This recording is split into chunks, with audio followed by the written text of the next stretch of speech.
Bonjour! Dans les vidéos précédentes, nous avons vu les différentes étapes de l'intégration économique. Nous nous sommes concentrés sur la théorie économique, mais cela permet d'éclairer et de mieux comprendre le processus de construction européenne. Nous avons vu quels sont les avantages recherchés de cette intégration économique. D'une part, du fait de la constitution d'un grand marché commun et d'une union économique, mais aussi du fait de l'adoption d'une monnaie commune ou d'une monnaie unique dans le cadre d'une union économique et monétaire. Mais qui dit grand marché commun dit politique de la concurrence commune. En effet, on ne peut plus considérer les questions de concurrence de la même façon une fois que un grand marché commun est constitué et que les entreprises peuvent librement proposer leurs produits dans n'importe quel pays, dans n'importe quel État membre, sans à la fois frontières tarifaires, mais aussi sans frontières non tarifaires telles que les normes. Dans cette vidéo, il s'agit en gros de revenir sur des choses qui ont été vues en première dans le cadre du chapitre sur la concurrence imparfaite, en prenant l'exemple précis de la politique de la concurrence dans le cadre européen. Allez, c'est parti! En l'occurrence, dans le cadre de l'Union européenne, la politique de la concurrence est assurée par la Commission européenne, présidée depuis décembre 2009 par Ursula von der Leyen, une responsable politique allemande, et plus précisément au sein de la Commission européenne par la Direction générale à la concurrence, présidée par la commissaire européenne à la concurrence, la danoise Margrethe Vestager, qui a ce poste depuis 2014, donc qui occupait ce poste déjà dans la commission précédente, celle présidée par Ursula von der Leyen.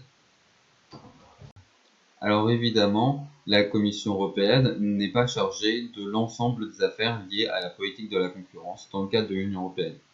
Elle travaille en réalité de façon conjointe avec les autorités nationales, les institutions nationales chargées de la politique de la concurrence. En France, c'est par exemple le cas de l'autorité de la concurrence. Mais quand une affaire concerne l'ensemble de l'Union européenne, en tout cas concerne plutôt le niveau européen, parce que par exemple plusieurs États sont impliqués ou parce que l'affaire représente des montants assez importants pour que ça se pose la question au niveau européen, c'est la Commission européenne qui intervient. Mais alors concrètement, comment la Commission européenne fait-elle pour s'occuper de la politique de la concurrence? Cela passe par un certain nombre d'opérations de contrôle, à commencer notamment par les opérations de concentration. Les opérations de concentration, qu'on peut aussi appeler opérations de fusion-acquisition, c'est à chaque fois qu'une entreprise en rachète une autre, ça c'est une acquisition, ou que deux entreprises fusionnent. C'est une fusion, vous l'aurez compris. Dans les deux cas, le résultat est le même. Il y a moins d'entreprises présentes sur le marché, et la production se concentre dans un nombre plus réduit de producteurs. Or, cela peut déboucher sur une situation dangereuse, notamment des opérations d'oligopole ou de monopole. Alors, petit rappel sur ces deux notions. L'oligopole, c'est la situation où un nombre réduit de producteurs fait face à un nombre important de demandeurs, qui peuvent être notamment des consommateurs, mais qui peuvent être éventuellement d'autres entreprises. Le monopole, c'est la situation où un seul producteur fait face à un nombre important de demandeurs. Et vous pouvez aussi avoir des situations où il y a un nombre réduit de demandeurs face à un nombre important de producteurs, ce sera ce qu'on appelle un oligopsone, ou la situation où il y a un seul demandeur face à un nombre important de producteurs, c'est le monopsone. Mais on se concentre généralement sur les questions d'oligopole et de monopole. Il s'agit donc en gros, à chaque fois qu'il y a une opération de concentration, surtout si donc elle est assez importante, de vérifier si elle ne risque pas de menacer l'état de la concurrence sur un ou plusieurs marchés. De vérifier que le marché ne va pas devenir du coup en situation d'oligopole ou de monopole avec un pouvoir de marché trop important pour les entreprises concernées. Le pouvoir de marché, c'est notamment la capacité d'une entreprise à influencer le prix fixé par le marché. Normalement, en concurrence pure et parfaite, les entreprises sont preneuses de prix. Elles acceptent le prix défini par les mécanismes de marché et n'ont pas d'influence toutes seules sur ce mécanisme.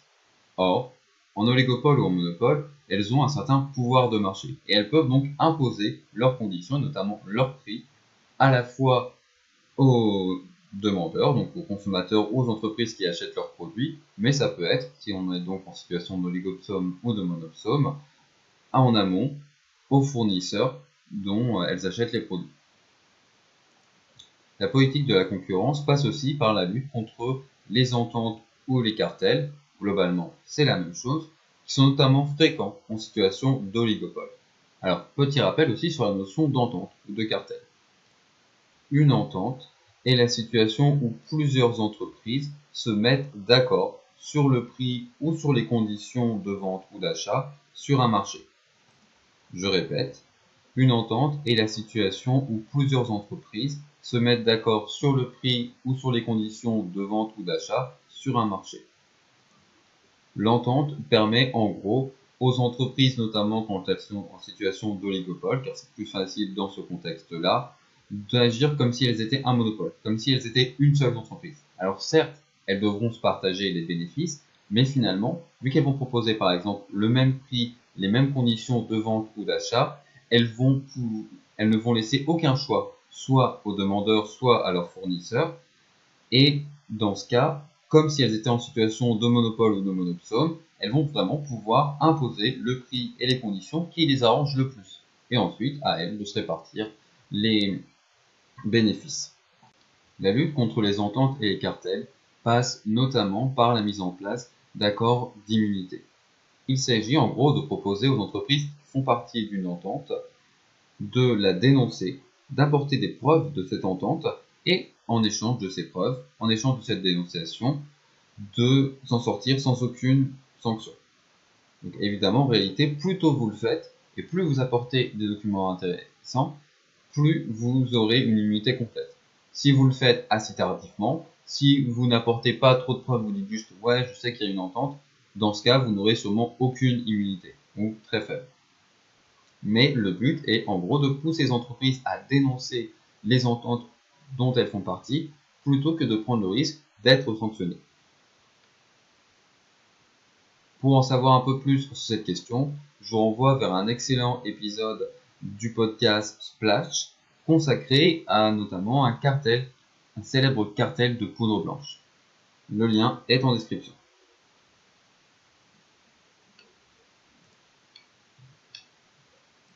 Enfin, la Commission européenne contrôle les entreprises ayant une position dominante. En gros, une position dominante, c'est une situation où vous avez un pouvoir de marché important. Vous n'êtes pas forcément dans une situation d'oligopole ou monopole, même si ça peut être le cas. Vous êtes notamment, par exemple, dans un quasi-monopole. Il existe d'autres concurrents, d'autres producteurs présents sur le marché, mais vous avez une telle part de marché, vous représentez un tel pourcentage des ventes et des échanges réalisés sur ce marché que clairement, vous êtes le producteur le plus important et que, à vous seul, vous pouvez beaucoup plus influencer le prix de marché que tous vos concurrents, même réunis. Il s'agit donc de contrôler le comportement de ces entreprises pour éviter des abus de position dominante.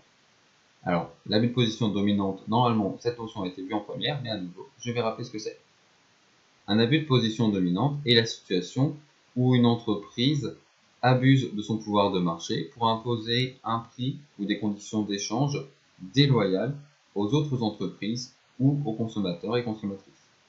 Je répète, un abus de position dominante est la situation où une entreprise abuse de son pouvoir de marché pour imposer des conditions d'échange déloyales aux autres entreprises ou aux consommateurs et consommatrices. L'abus de position dominante peut passer par une manipulation du prix, un prix trop élevé pour les personnes qui achètent les produits de cette entreprise, ou un prix trop bas pour les personnes qui vendent leurs produits à cette entreprise. Ça peut aussi passer par d'autres questions liées aux conditions d'échange, par exemple une situation de vente forcée, où on vous oblige à acheter un produit de cette marque, même si vous ne le souhaitez pas, parce que c'est le seul produit compatible avec autre chose. Par exemple, les situations où un certain système d'opération est installé d'office sur les ordinateurs et qu'il n'y a pas la possibilité pour les consommateurs et consommatrices d'installer un autre système d'exploitation, cela peut être considéré comme un abus de position dominante. il faut qu'au moins qu'il y ait un système d'exploitation, un système d'opération, ça ne pose pas de problème, installé d'office, mais il faut que les consommateurs et consommatrices puissent facilement, si ils et elles le souhaitent, changer de système d'exploitation. Je suis conscient que la notion d'abus de position dominante n'est pas forcément très claire comme ça. Pour la comprendre un peu plus, je vous conseille d'explorer, de voir ça à travers des exemples, notamment par exemple ceux qui sont évoqués sur le site Toute l'Europe. Je mettrai à nouveau le lien en barre de description. Petite précision. Dans le cadre de la politique de la concurrence, la Commission européenne va tâcher de prendre en compte la situation de la façon la plus précise possible et de ne pas s'arrêter à des mécanismes automatiques de façon un peu dogmatique. Elle va essayer de prendre en compte l'ensemble de la situation et notamment les possibles avantages d'une situation de concurrence imparfaite pour la société. Elle peut donc tout à fait autoriser les situations de concurrence imparfaite s'il est prouvé que finalement cette concurrence imparfaite offre plus d'avantages qu'elle n'est source d'inconvénients pour la société. Si on voit par exemple qu'une entreprise a une position dominante mais qu'elle n'en abuse pas. Cependant, la politique de la concurrence européenne fait l'objet d'un certain nombre de critiques et se heurte de fait à un certain nombre de limites. En effet, on accuse souvent la Commission européenne d'être trop dogmatique dans son approche de la concurrence et de vouloir encourager la concurrence à tout prix, au détriment parfois justement de la société, des entreprises, des consommateurs, des travailleurs, etc. Quels sont les différents reproches qu'on porte à la politique de la concurrence européenne? Tout d'abord, on l'accuse d'empêcher des champions industriels européens d'émerger. En gros, de freiner trop les opérations de concentration et de ne considérer la situation qu'au niveau européen, où certes, ces opérations de concentration peuvent conduire à, par exemple, un monopole, mais de ne pas voir qu'en réalité, il est nécessaire d'avoir un monopole au niveau européen pour faire face aux grandes entreprises américaines ou chinoises, pour avoir une seule entreprise plus efficace qui va avoir accès à l'ensemble du marché européen et pourra notamment bénéficier d'économies d'échelle sur ce marché, bénéficier d'effets d'apprentissage sur ce marché et devenir plus efficace, plus puissante pour rivaliser face aux concurrents américains ou chinois notamment. Autre reproche que l'on fait, de démanteler les services publics. En effet, dans le cadre de la politique de la concurrence, un monopole qui a le nom de service public reste un monopole.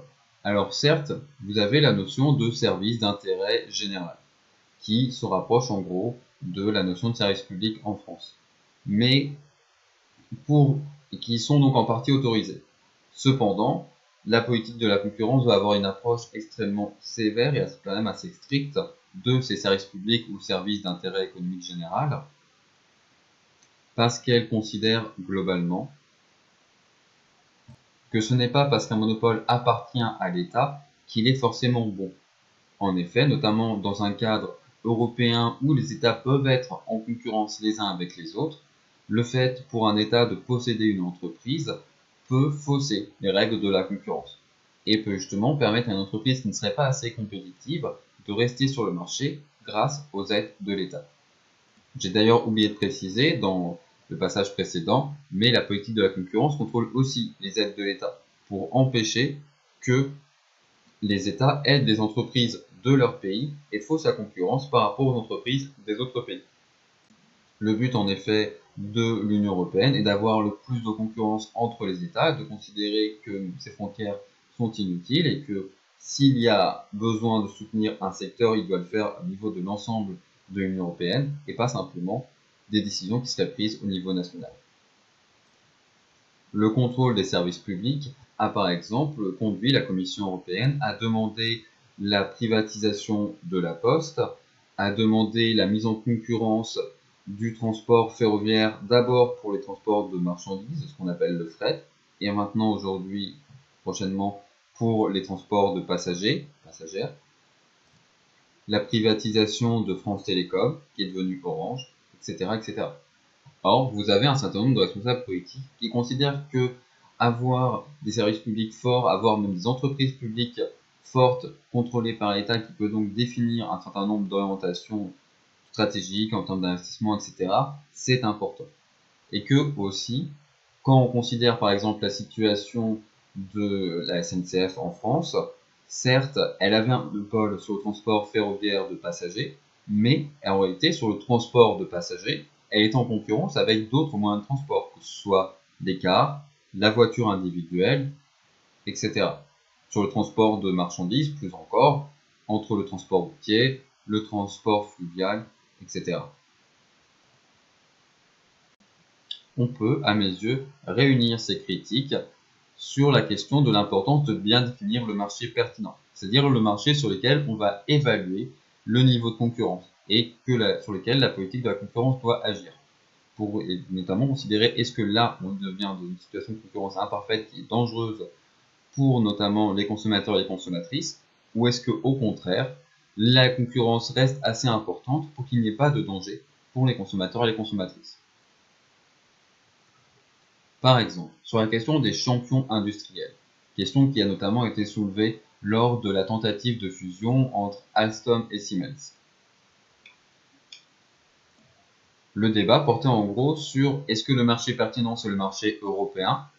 Si on regarde à ce niveau-là, en effet, la fusion d'Alstom et Siemens allait constituer un monopole qui donc pouvait être dangereux pour les consommateurs et les consommatrices. Ou est-ce que le marché pertinent c'est le marché mondial sur lequel Alstom et Siemens sont en concurrence avec des entreprises qui sont même beaucoup plus puissantes, chinoises et dans une moindre mesure canadienne, en l'occurrence avec Bombardier. D'ailleurs, la fusion Alstom et Bombardier a elle été autorisée. Donc voilà le débat qu'on peut se poser. Est-ce que le marché pertinent c'est le marché européen ou le marché mondial? Sur la question des services publics, je l'ai bien illustré avec la question de la SNCF, j'espère en tout cas.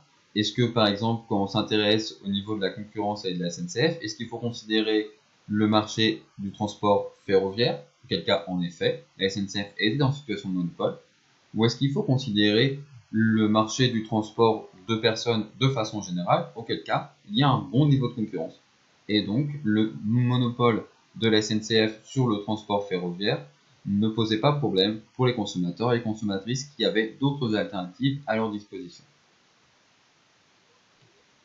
Évidemment, ce sont des débats qu'on ne peut pas trancher facilement et lors de ces décisions, on peut comprendre que la Commission européenne fasse l'objet de nombreuses critiques, que celles-ci soient méritées ou pas selon son point de vue. Voilà, on vient de voir qui est responsable de la politique de la concurrence dans le cadre européen. On vient de voir par quoi passe cette politique de la concurrence, contrôle des opérations de concentration, lutte contre les ententes et les cartels, lutte contre les abus de position dominante, contrôle aussi, que j'avais oublié de mentionner bien précisément, des aides d'État, et on a vu aussi quelles pouvaient être les critiques portées à cette politique de la concurrence. Les avantages, en l'occurrence, sont ceux de la concurrence pure et parfaite. Je vous renvoie au chapitre correspondant en première, notamment avec des meilleurs prix, des prix plus bas pour les consommateurs et les consommatrices. Voilà, c'est tout pour cette vidéo. Je vous souhaite une bonne journée.